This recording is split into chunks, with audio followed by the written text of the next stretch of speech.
Hello everyone. तो आज हम 6th क्लास साइंस एनसीईआरटी का चैप्टर नंबर 5 पदार्थों का पृथक्करण इसको हम पढ़ेंगे। यानी कि जो पदार्थ होते हैं उनको किस तरीके से पृथक्करण किया जाता है। पृथक्करण का मतलब होता है अलग करना। तो इसको हम देखते हैं। पृथक्करण दो या दो से जो ज़्यादा के पदार्थ होते हैं, कम से कम दो पदार्थों का होना ज़रूरी है। दो या फिर इससे ज़्यादा के जितने भी पदार्थ होंगे उनका जो मिश्रण होगा, यानी कि जब उनको एक जगह मिला दिया जाएगा तो उनसे उन पदार्थों को अलग करना। मान लीजिए अगर दो यहाँ पर दो या फिर तीन चार यहाँ पर जो पदार्थ हैं एक साथ यहाँ पर मिले हुए हैं, तो फिर जब इनको अलग अलग किया जाएगा किसी भी प्रक्रिया से हो, तो जब इनको दूर दूर अलग अलग यहाँ पर कर दिया जाएगा तो फिर ये जो अलग अलग करने की जो प्रक्रिया होगी इसको पृथक्करण कहा जाएगा। उदाहरण के लिए जैसे क्या चावल है, चावल जो होते हैं उनके अंदर कंकर होती हैं। उन कंकरों को जब अलग किया जाता है इसका मतलब है कि चावलों से उन कंकरों को अलग करने की प्रक्रिया पृथक्करण कहलाती है। ठीक है। इसके अलावा पदार्थों को अलग करने की आवश्यकता आखिर हमें पड़ती ही क्यों है? तो जैसा कि हम जानते हैं कि जो अलग अलग, अगर हम चावल का एग्जांपल लें तो फिर हमें एक तो इससे पता चल जाता है कि जो कंकर होती है उसको अलग करके एक तो हम उसकी सफाई कर देते हैं। इसके अलावा दो अलग अलग घटक हमें प्राप्त करने के लिए, यानी कि चावल को अलग कर दिया हमने, कंकर को अलग कर दिया, अलग अलग प्राप्त करने के लिए। इसके अलावा अशुद्धियों या हानिकारक घटकों को हटाने के लिए। इसके अलावा विभिन्न आकारों के पदार्थों को समूहीकृत करने के लिए, यानी कि अलग अलग जो आकार के हैं, मान लीजिए चावल है और उसके अंदर कंकर है, तो जो उसमें अलग अलग आकार के हैं, यानी कि जो कंकर होंगे वो छोटे आकार के होंगे और जो चावल होंगे थोड़े से बड़े आकार के होंगे। तो जो उनको अलग अलग करने के लिए भी, यानी कि उनको एक जगह समूहीकृत यानी कि चावल एक जगह को इकट्ठा कर लेंगे तो वो उनका समूह अलग बन जाएगा। जो कंकर को अगर हम एक जगह इकट्ठा कर लेंगे तो उनका अलग समूह बन जाएगा। यानी कि उनको समूहीकृत करने के लिए और भी बहुत सारे एग्जाम्पल इसके लिए लिए जा सकते हैं। ठीक है। इसके अलावा अगर हम देखें पदार्थों के पृथक्करण को, यानी कि कैसे होता है। एक तो होते हैं शुद्ध पदार्थ। शुद्ध पदार्थ का मतलब होता है एक ही प्रकार के कण, जैसे कि उदाहरण के लिए जल, यानी कि अगर हमारे पास जल मौजूद है इसका मतलब है कि वो शुद्ध है। ठीक है। इसके अलावा अशुद्ध पदार्थ क्या होते हैं? एक से अधिक प्रकार के कण। उदाहरण के लिए अगर हमारे पास चावल है, चावल के अंदर उसके अंदर पत्थर या फिर कंकड़ पड़े हुए हैं, इसका मतलब है वो चावल जो है वो अशुद्ध हैं, उनको हमें शुद्ध करना पड़ेगा पृथक्करण की प्रक्रिया से। ठीक है। इसके अलावा अगर हम देखें मिश्रणों के घटकों का पृथक्करण कैसे किया जाता है, यानी कि जब दो प्रकार के जो मिश्रण होते हैं उनको वो मिले हुए होते हैं एक जगह पहले से ही, फिर उनको अलग अलग किन किन विधियों से हम कर सकते हैं। तो एक तो होता है ठोस का ठोस के साथ, यानी कि जब दो ठोस का ठोस के साथ मिश्रण होता है तो उनको कैसे अलग करते हैं। एक तो होती है उसमें प्रक्रिया हस्तचयन की। उदाहरण के लिए अगर मान लीजिए पुदीना है, उसके अंतर्गत घास है, तो फिर उसको पुदीने से उस घास को अलग करने के लिए यहाँ पर अगर हम पुदीने से घास को अलग कर रहे हैं इसका मतलब है ठोस का ठोस के साथ जो मिश्रण है उसको हम पृथक्करण कर रहे हैं उसका, यानी कि इसका मतलब है हस्तचयन की प्रक्रिया हाथों से अलग किया जा रहा है। हस्तचयन मतलब जो हाथ से की जा रही है, पुदीने से जो घास अलग की जाती है हाथ से की जाती है। इसके अलावा दाल से जो कंकड़ अलग किए जाते हैं वो भी हाथ से किए जाते हैं। इसका मतलब है इसमें हाथ का चयन किया जाता है, हस्तचयन प्रक्रिया कहलाती है। इसके अलावा एक प्रक्रिया होती है इसमें थ्रेसिंग का मतलब होता है जब मान लीजिए अगर फसल है उसको हम काट देते हैं या फिर उसको मतलब उसको फिर उसके बाद पीटते हैं, फिर उसके बाद उसको झाड़ देते हैं। यानी कि अगर मान लीजिए चावल की अगर हमने फसल बोने के बाद फिर वो जैसे फसल पूरी हो जाएगी फिर उसको काटा जाएगा, फिर उसके बाद उसको काटने के बाद उसको जो है झाड़ा जाएगा, यानी उसको पीटा जाएगा एक तरीके से। फिर उसको झाड़ा जाएगा, उससे जो फिर उसको साफ़ किया जाएगा, उसमें जो भी धूल वगैरह होगी या फिर जो भी उसके अंदर कबाड़ा वगैरह होगा उनको अलग किया जाएगा और जो साफ़ जो भी धान होंगे उनको अलग कर लिया जाएगा। यानी कि वो जो पूरी प्रक्रिया होगी काटने से लेकर के उनको साफ़ करने तक की पूरी जो प्रक्रिया होगी उसको थ्रेसिंग कहा जाएगा। ठीक है। इसके अलावा एक प्रक्रिया होती है निष्पावन का मतलब होता है इसका अशुद्धियों को उड़ाकर अलग करना। अगर मान लीजिए हमने अगर हम चावल का ही एग्जांपल लें, अगर चावल के अंदर धूल है, यानी कि वो जो धान थे वो निकल करके आ गए हैं, अब उन धानों के अंदर वो जब उन चावलों के अंदर जो धूल वगैरह होती है या फिर कंकर वगैरह आ जाती है, तो उस धूल को अलग करने के लिए, यानी कि उस धूल को अलग करने के लिए हम पंखे का उपयोग करते हैं। उसको पंखे की सहायता से उसको धूल को अलग करते हैं, उड़ा देते हैं, उस धूल को अशुद्धियों को उड़ा देते हैं। या फिर अगर गेहूँ है उसके अंदर धूल है तो उस धूल को हमें उड़ाने के लिए उड़ाने के लिए हम पंखे वगैरह का उपयोग करते हैं, या फिर अगर तेज़ हवा चल रही होती है उस तेज़ हवा में उसको हम उड़ाने की कोशिश करते हैं धूल को। तो ये जो प्रक्रिया होती है उड़ाने वाली, तो उसको निष्पावन कहा जाता है। ठीक है। इसके अलावा एक प्रक्रिया होती है छनाई की। इसमें क्या होता है, जैसे अगर आटा है, उस आटे में जो छानच होता है उसको अलग करने के लिए हमें छलनी की आवश्यकता होती है। यानी कि आटे से उस अशुद्धि को, यानी कि जो छानच होता है उसको अलग करने के लिए, को अलग करने की जो प्रक्रिया होती है उसको छनाई कहते हैं।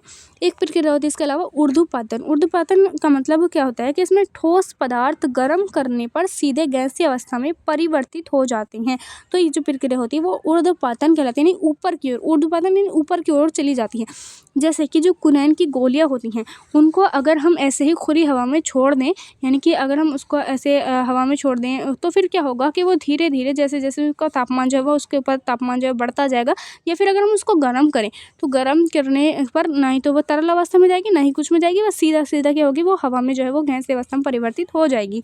तो ये क्या होती है, यानी कि ठोस से सीधा, यानी कि जो ठोस पदार्थ होता है, मोस्टली क्या होता है, अगर ठोस पदार्थ को गर्म करें तो फिर वो द्रव में जाता है, लेकिन द्रव में जाता है, फिर उसके बाद काय में जाता है, फिर वो गैस में जाता है। ठीक है। लेकिन अगर वो द्रव में ना जाए, इस वाली प्रक्रिया को छोड़ दे, वो सीधा ठोस से वो अगर गैस में चला जाए, तो फिर ये जो प्रक्रिया होगी वो ऊर्ध्वपातन कहलाएगी। ठीक है। इसके एग्जाम्पल के लिए कुनैन की गोलियां हम ले सकते हैं। इसके अलावा अगर हम देखें ठोसों के साथ मिश्रण हो, यानी कि जो ठोस होते हैं उनका ठोसों के साथ मिश्रण हो, तब हम उसको कैसे अलग कर सकते हैं। अगर हम यहाँ पर देखें तो वाष्पीकरण की प्रक्रिया, उदाहरण के लिए विलायक द्रव को हटाने के लिए, यानी कि यहाँ पर जो है ये थोड़ा सा मिस्टेक यहाँ पे, यानी कि द्रवों का यहाँ पर है, द्रवों का ठोसों के साथ मिश्रण कैसे होता है। तो जब इनका द्रवों का ठोसों के साथ मिश्रण होता है, तो उसको दो प्रक्रिया से हम अलग कर सकते हैं। एक होती है वाष्पीकरण की प्रक्रिया, दूसरी होती है क्रिस्टलीकरण की प्रक्रिया। वाष्पीकरण की प्रक्रिया में क्या होता है कि जो विलायक होता है, यानी कि जो द्रव होता है, उसको हटाने पर केंद्रित इसमें किया जाता है। मतलब कैसे, जैसे क्या, अगर मान लीजिए समुद्र में नमक है, तो अगर हमें वो नमक प्राप्त करना है, तो उसमें क्या करेंगे हम, यानी कि उसमें हम उस पानी को हटाने की, अगर हम उस पर फोकस करें, यानी कि अगर हम पानी को उड़ाने की कोशिश कर रहे हैं, उस द्रव को उस नमक से हटाने की कोशिश कर रहे हैं, इसका मतलब है कि उसका हम वाष्पीकरण कर रहे हैं, यानी कि द्रव को उड़ाने की हम वहाँ पर कोशिश कर रहे हैं गर्म करके। ठीक है। तो उसको क्या करेंगे, वाष्पीकरण। लेकिन अगर हम अगर हम नमक के लिए शुद्ध ठोस यानी क्रिस्टल प्राप्त करने पर ध्यान केंद्रित करें, तो इसका मतलब है वो क्रिस्टलीकरण की प्रक्रिया है।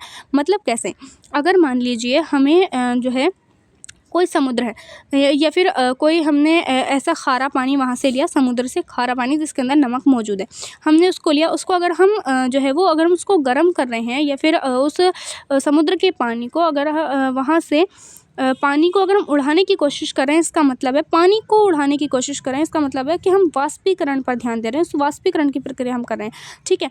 लेकिन अगर हम नमक लेने की प्राप्ति पर फोकस करें, यानी कि हमें तो नमक चाहिए, हम नमक लेने यहाँ से आए हैं, अगर हम नमक लेने की उस पर ध्यान दे रहे हैं, इसका मतलब है कि हम प्रक्रिया किस पर, क्रिस्टलीकरण की प्रक्रिया कर रहे हैं। ठीक है। इसके अलावा अगर हम देखें उन ठोसों का पृथक्करण जो द्रवों में नहीं घुलते हैं, यानी कि ऐसे ठोस पदार्थ जो द्रव में नहीं घुलते हैं लेकिन फिर भी द्रव में है, फिर उनको कैसे अलग किया जाता है उसको देखते हैं। उसके लिए कुछ प्रक्रिया होती हैं। एक होती है अवसादन की प्रक्रिया, इसमें दो घटकों को पृथक करने पर भारी पदार्थ नीचे बैठ जाए, यानी कि अगर इसमें क्या किया जाता है अवसादन की प्रक्रिया में, जैसे रेत और पानी है, मान लीजिए पानी के अंदर रेत पड़ी है, तो अगर हम उस पानी को ना हिलाएं ना कुछ करें, ऐसे ही उस पानी को आराम से उसको रख दें, तो फिर उसका क्या होगा कि जो रेत है वो पानी के नीचे जो है वो बैठ जाएगी। तो उसको जब वो नीचे बैठ जाएगी, फिर उसमें उस प्रक्रिया को क्या कहेंगे हम, अवसादन, यानी कि उसका जो पानी है वो ऊपर ऊपर आ जाएगा और जो रेत है वो नीचे बैठ जाएगा। ठीक है।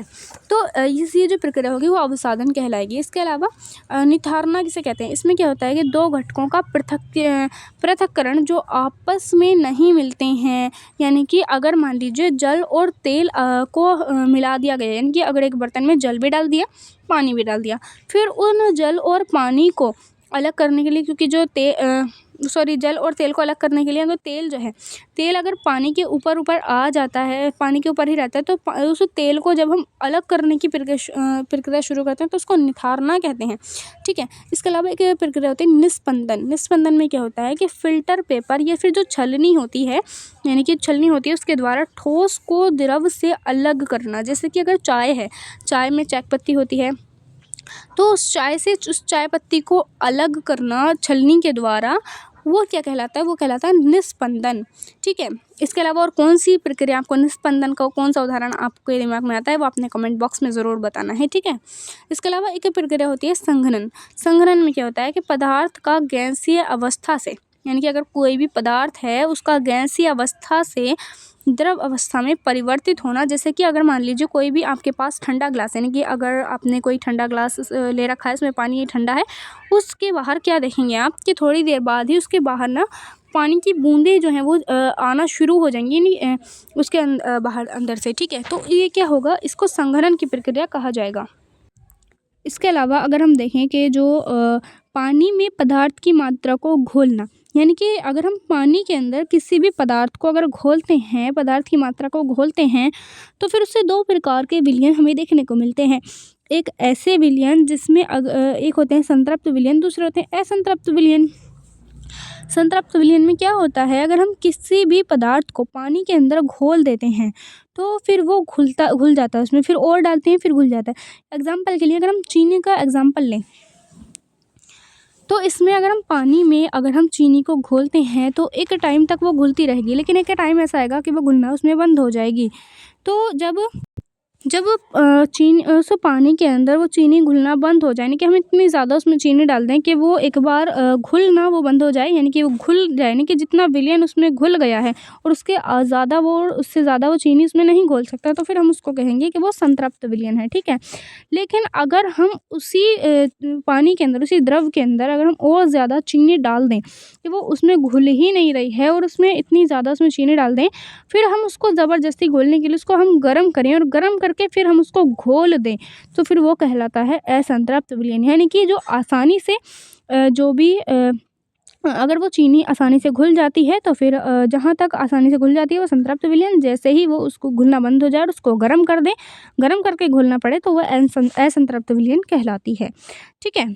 तो ये था आज का हमारा चैप्टर। मिलते हैं नेक्स्ट चैप्टर में।